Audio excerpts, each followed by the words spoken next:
होली के उ पवित्र त्योहार कि हम सब ओहि दिन के याद करी छी जे दिन भक्त शिरोमणि प्रहलाद के जीत हुई आ हिरण्याकश्यप राक्षस के हार हुई या होलिका जल जाइए जेठाम के स्पष्ट भ रहा कि राक्षस के हार भेले, राक्षसी प्रवृत्ति के हार भेले।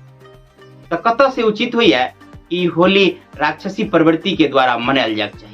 ओना एहनो बात नहीं है कि संत भक्त एकरा नहीं मनबैया। वृंदावन, अयोध्या या जनकपुर में संत महात्मा सब सेहो अपना तरीका से मनबैया, मुदा आम तौर पर गांव घर में या सब ठाम कोन प्रकार से मनायल जाइए बात कह के आवश्यकता नहीं। अपने सब जनी छी जे एतेक पवित्र त्योहार एहि तरफ इशारा करिए कि सदैव एगो संत के जीत होइ छै, एकटा भक्त के जीत होइ छै, एकटा नीक काम करऽ वाला के जीत होइ, राक्षस के हार होइ छै। एके बावजूदो राक्षसी प्रवृत्ति के साथ होली मनौनाइ कतेक उचित है ई अपने सब विचार करब।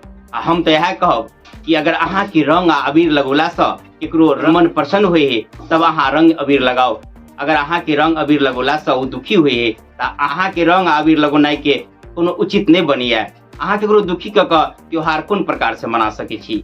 ओना विशेष तो विशेष कुछ नहीं कहब, अपने सब समझदार छी, कम में बेसी समझ जाए। होली के पवित्र, शुद्ध एवं सात्विक त्योहार के अपने सब मिथिलावासी के हार्दिक शुभकामनाएं।